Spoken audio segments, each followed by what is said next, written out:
Do you ever struggle to understand and mix the perfect shades of neutral colors?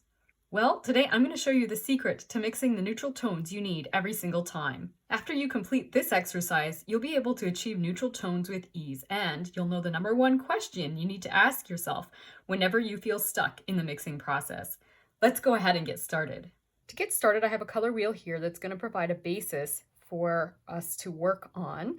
If you want to use the exact wheel that I'm using, you can download this printable from my Etsy shop. It comes in a set with the color wheel for this one. So after I printed this, I went ahead and transferred it using the methods that I taught in a previous video. I'll link it below. So I went ahead and transferred my wheel onto a piece of watercolor paper. If you try and paint directly on this, you're going to get lousy results.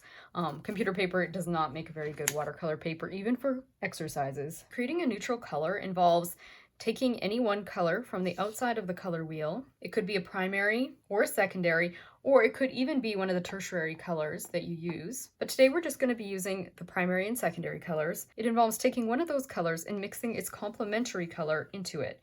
Now, a complementary color to any of these colors would be the color that's across from it on the color wheel. So the complement of yellow is purple, the complement of orange is blue, and the complement of green is red or magenta. What I went ahead and did is mix up some secondary colors. So I've got a green here, a purple here, as well as an orange.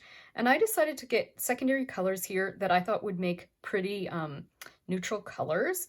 If you want to be really technical and scientific here, you'd want to mix secondary colors that would completely neutralize its complementary color as they come together in the center. I haven't done that for this particular project because I want to focus on getting colors that are just pretty. The secondary colors I've created here look like this. I'm just going to lay them on my paper. There's my orange, my purple, and my green. I'm just going to bring these up close to the camera. If you happen to want to use the same secondary color mixtures that I've made, you can go ahead and mix colors similar to the ones I've done. And again, I guess I should mention, I'm using the Van Gogh paints today. I know they're not as high quality as an artist grade. I've got transparent yellow medium, quinacridone rose, and phthalo blue. If you have artist grade in these colors, that would be a good choice as well. Let's go ahead first of all and paint in our primary colors. So I have a my Simply Simons brush. This is a number 8 round, but you can use whatever brush is comfortable for you for this project. And I'm going to go ahead and fill in the yellow section here first. So just this top strip. All right, I'm going to go ahead and add my magenta. And finally, I'm going to add my phthalo blue. And as I said, these are super intense colors. These are just the colors that I get straight out of the tube. I'm going to go ahead though and add my secondaries. So these were of course mixed by using 2 colors, 2 primaries. And if you want to watch my video on mixing intense colors, both the secondary and tertiary colors, you can find the link in the description below. I'm going to finally add my purple. So we've got our bright, intense colors on here, both our secondaries and primary colors, and they are not neutralized. We are going to start doing that by mixing in the complementary color to each of them. And so the complementary color to yellow is purple. So what we're going to be doing is mixing a little bit of purple into our yellow. So you'll be able to see how we get a yellow that's a neutral yellow, and as we continue adding more purple, it will become more neutralized. So let's go ahead and do that now. I'm going to take a bit of yellow and lay it in my palette over here, and I'm going to go ahead and do the same thing with my purple. I'm giving my paint a little stir because this paint does tend to settle. The filler in it is a little bit heavy, and so it tends to do weird things, but I'm going to use it for this exercise. So I'm going to go ahead and bring my yellow up into my purple, and just a little bit of that purple color come into this. And then I'm going to mix it around, and you can see that I'm getting a just a beautiful color that's not quite as intense a yellow as what I've got above. So let's try this out and see how it is. That's pretty. It's just barely neutralized, but I'm going to go ahead with that for the first one because you can see a yellow that's just slightly less intense. Maybe I'll throw just a teeny weeny little bit more of that purple in. My goal as I work my way down this cone is that I'm adding just a little bit more purple each time, and that I can see a slight difference between each yellow that I apply. Notice I just smudged myself through my wet paint. If you want to go ahead and dry your first layer before you do this step, that wouldn't be a bad idea. Okay, my purple is really running into my yellow here, but I think I can still grab enough yellow that's just slightly different. So I'm going to go ahead and do this step. And this is a beautiful color. To me, this is kind of like a golden color, almost like a yellow ochre. And I can see using this color in the centers of flowers, or in a dull, or maybe in a fall painting where the yellows are just kind of a nice golden color, or in a shadow. Maybe that you got a yellow flower and this color will be within the shadows. It's just beautiful. And finally, I'm going to add another one. No, that's not quite different enough. Let's add a little more purple. And when I say different, really, I just want to be able to get a change between each of these colors so that we're not getting, you know, copies of one color to the next as we go down this cone shape. I really like that color. So there we have some beautiful neutralized yellows. I'm going to repeat the steps now with our purple. I'm just going to add a little bit more clean yellow to my palette, and then I'm going to add some fresh purple, and we'll repeat what we just did. So we're going to do that on the bottom now. So we're going to build our way this way. Now, if you would like to turn this upside down, if that makes it easier to work, to do that, you definitely can do that as well. I'll see if I can leave this upright while I work. So I'm mixing a little bit of yellow into my purple here. I don't want it to be too much of a change yet. I feel like I might have already grabbed a little bit too much yellow. So I'm just going to jump into my purple. I know the brushes probably should have been cleaned, but I'm just going to take a very small, there we go.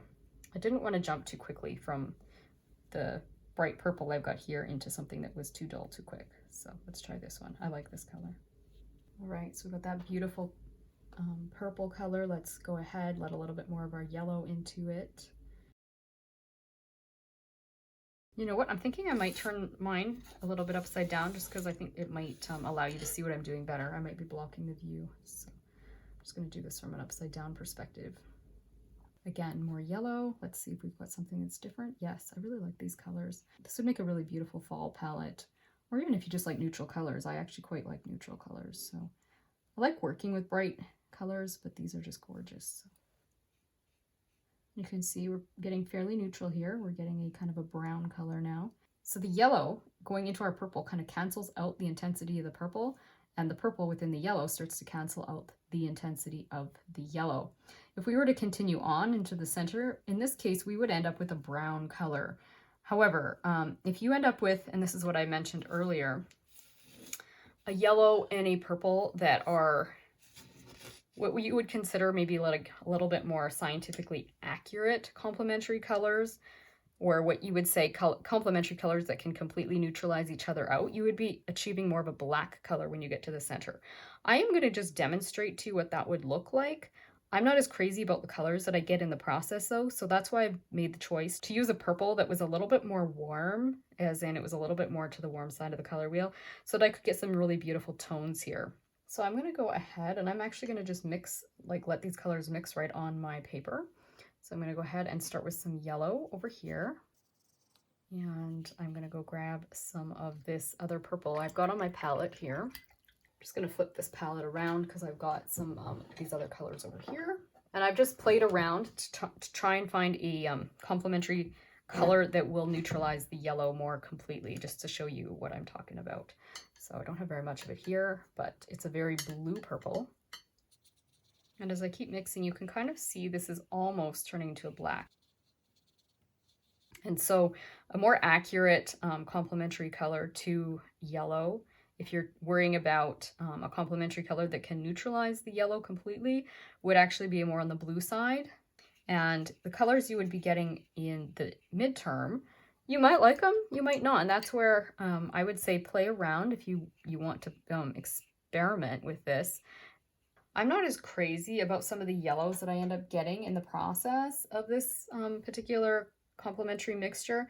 Like I say, you might be able to add a tiny bit more red into this, but I feel like I've gotten pretty close to creating a black there. And I really like the warm neutral colors I have here. However, these are neutral here as well. Let's go ahead and do our orange mixture. So we're going to repeat the steps.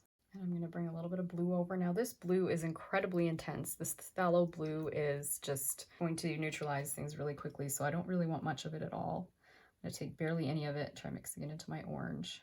Then I'll go with the color that's just slightly neutralized here. And now a proper complementary orange to phthalo blue would actually be quite a lot redder than the one I've got today. And I will show you an example of that as well so that you can see what I would get if I was neutralizing a very red orange. And it tends to work nicely for neutralizing the phthalo blue, but I don't really care as much for the oranges. They're pretty, but I'll show you. And again, I'll show you the options because you can definitely take some artistic license and do this wheel how you want, because the choices you make and how you create your orange or your green or your purple are going to affect these neutrals in the middle. And so I would definitely say do the colors that you really like personally for yourself. I just, like I say, I felt these were prettier, but I will show you some other examples. So I'm adding a little bit more blue. Again, I'm being oh so careful because this blue, it does not take very much of it to create some neutral in the orange.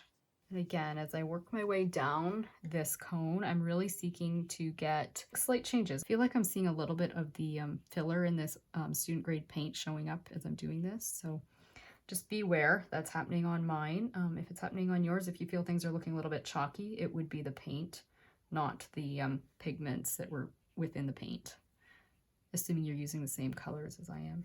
You can see things are starting to turn slightly green, which I think are quite pretty, but I'll show you another option in just a sec. Here's an example of an orange that's incredibly red. I've added quite a bit of the red or rose to it, and it actually was the most effective at neutralizing the intensity of the phthalo blue. I'm quite happy with what's going on here in the middle, but I just felt like I didn't really have a good orange, so I wasn't as crazy about this color wheel, but I definitely neutralized the blue. I would say this is your most accurate complementary color to a phthalo blue, just in case you're wondering. And if you're wanting to be a little bit scientific about it, I'm going to go ahead and turn my color wheel so that I can paint my blue without blocking things for you. It's not going to take much to start influencing this phthalo blue, as I said, and we are going to be getting greens today. With this particular orange, because you can already see that happening here, because this is this orange has quite a lot of yellow in it, and this is actually quite a pretty color, and you would barely even think it was neutralized when you saw it. You'd be like, oh, that's just a nice turquoise, but it's actually it's been neutralized by our orange. As I said, experiment and decide what you like, and also just remember that depending on your project, you're going to want totally different versions of neutral blue. I've gone ahead and thrown more orange in here. You don't intend to think these are very neutral blues. They're more like greens, but they are very pretty colors, and you'll have an idea of just how much yellow and red you would need to add to a blue to get these greens. Last but not least, we have our green and our magenta color. Why don't we go ahead and do our quinacridone rose first, and then we'll do the green after. So I'm going to just come up here and just allow a little bit of green into my rose mixture. Now that's beautiful. It's kind of gone a more red tone because there is quite a lot of yellow in my green. Some of these would also make gorgeous colors for kind of a neutral Christmas red. If you like dull colors, I like those colors myself. All right, let's go ahead and do our last one, which is the green. Now this one looks quite intense still, but it is slightly neutralized. You would almost not even know that's a neutral green when you first look at it, maybe. But it is, because it's not quite as bright anymore. I say this all the time, but I love neutral greens.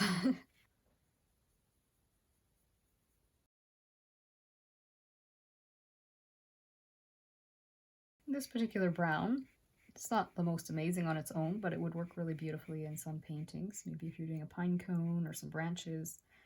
It's a pretty color.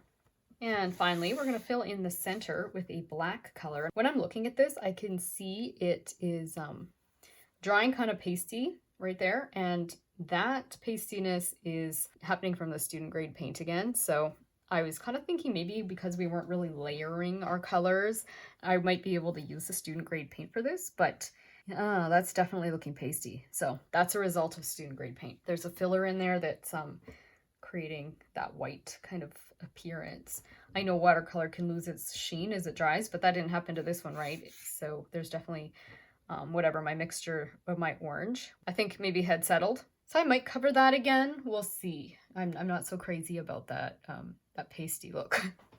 but I might be able to cover it up with another layer of orange. So, but first let's go ahead and make ourselves a black. Now, a black color is really just pretty much putting your three primaries together. You could achieve a black by mixing perfect complementary colors together, like what I was kind of showing you here.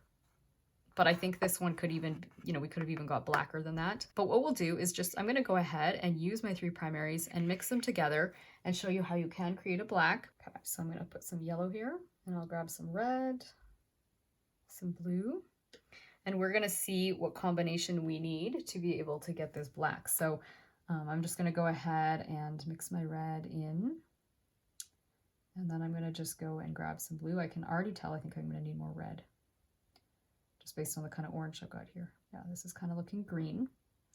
And now when we're trying to achieve a neutral color, it's probably hard for you to tell that's looking green. It probably does look black in the camera. See that? It's a beautiful color, but it's not black. And the way that we can ask ourselves when we're trying to achieve a color that's neutral, a completely neutral color, or honestly, anytime you're trying to create a color and something's looking too fill in the blank, I'm going to say too green in this case, you need to look at the color that's opposite of the too, whatever it is, too green means we need more red. So that's a quick way to figure that out for yourself. If you're like, well, I don't know what color that needs to get rid of the green look, just go right across the color wheel from whatever the color is that is seeming to be overpowering. And that's the color you're going to need to kind of neutralize with. So let's go ahead and see how much pink it's going to take, or how much quinacridone rose it's going to take. Okay, this is looking a little bit like a yellow brown still. So I'm just going to add a little bit more red and blue so that I can get the color I'm after. And then I'll go ahead and paint it onto the center of my color wheel. Now I've gone ahead and mixed up some more of my orange because I truly feel like, yes, this was a bit on the watery side, but two, it also, like I said, the paint was settling and that filler in the student grade paint was settling. And so I've got like this pasty look and that really irritates me. So I am going to mix just a bit more orange and stick it on there. Okay, so I might go ahead and use this as my first orange, just cover this one up. And then I'll start doing the neutralizing quickly here. I think this is better already. I'm liking that. We'll see how it looks when it dries with that other coat of the whiteness underneath, but I think I'm already happier. I'm not sure if I want to fix this or not. Do you think I should do it to the blues as well? I know some of that pasty orange also made its way into there, but I'll give it a quick go and see if I like it.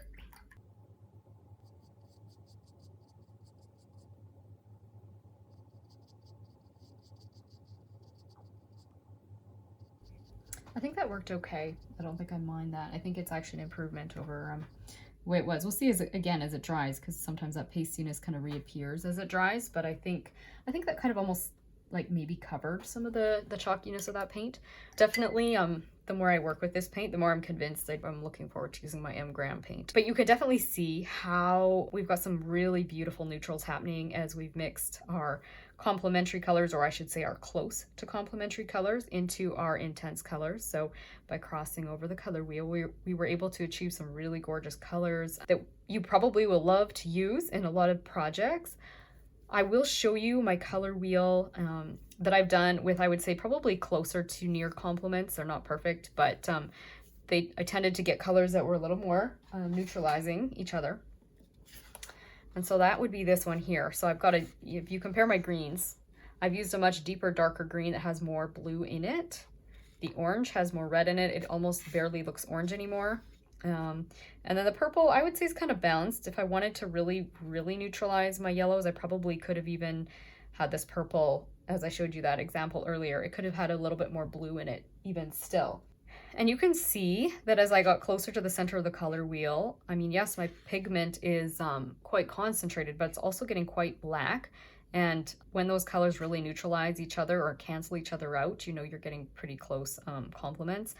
I actually kind of like, I don't like how dark and red these are for an orange, but they are some really beautiful colors. If you look at those closely, you can see those are gorgeous kind of red oranges that you could use. I wanted to experiment with some really red oranges, and I neutralized the phthalo blue, and you can see this was using a very red orange, and I was able to get almost like some navy blues color. This color would almost look like a Payne's gray or something. However, as I said, it required a orange that was pretty much red. I think that's a really interesting and informative exercise, but I did the color wheel I did today because I wanted to provide you with some more beautiful colors that you would be more likely to use in your everyday art. And so yes, my green has more yellow in it, my orange has more yellow in it, and my purple has more red in it. And I feel like overall I warmed up the whole color wheel, or the whole palette here. And so this is more of a warm, neutralized color wheel. And finally, we created a black using all three primaries, and we allowed them to completely neutralize each other and create a very canceled out, pretty much colorless color. And that is one thing to keep in mind. As you neutralize your colors, the more you neutralize them, the less intense they become, and really almost the less of a color they become. The way I would go about mixing any of these neutral colors on any given day, let's just say that I wanted maybe this orange here. And I could say, well, that color is kind of an orange, right? So I would start by making myself an orange and then just adding the amount of blue that I need to neutralize it. And if I find that I'm getting green colors, then I know I'm going to need to add more red, because anything that looks too green needs more red, right? Because if anything looks too green, you need to go across the color wheel, add more red. And so that's another thing to keep in mind. And we will discuss this, and I'll repeat this in future lessons. But anytime you get a color that's, whether it's too green or whether it's too purple or whatever the problem is with the color you're mixing, the best question to ask yourself is, what does this color have too much of? And then whatever your answer is, so whether that's, if your answer is orange, this is too orange, you know you're going to need to probably add more blue. And then that color might shift and you might be going, oh, now it's too green. Then you're going to need to add more red. So sometimes you can end up jumping around a little bit as you ask yourself those questions. You might go, oh, too orange, let's add blue. Whoops, too green, let's add red. Does that make sense? You're always just crossing over whatever your answer is to that question. When you say it's too, fill in the blank, you just need to cross the color wheel from whatever that color has too much of. The thing I love about color is just how many mysteries God has placed within his creation. And the more that I mix color, the more I learn, the more I discover, and I'm reminded of God's goodness, and I'm inspired to worship him. I'd encourage you to continue exploring. Try this exercise with mixing different secondary colors. You could try using a super red orange or a super yellow orange. You could even try other paint colors that you have and fit them into this color wheel and see what kind of mixtures you can create. Thank you so much for joining me today as we did this neutral color wheel together. I hope that it's brought a little taste of God's beauty and peace into your everyday life, and that it's inspired you to continue enjoying your own creative journey. See you again soon. Bye.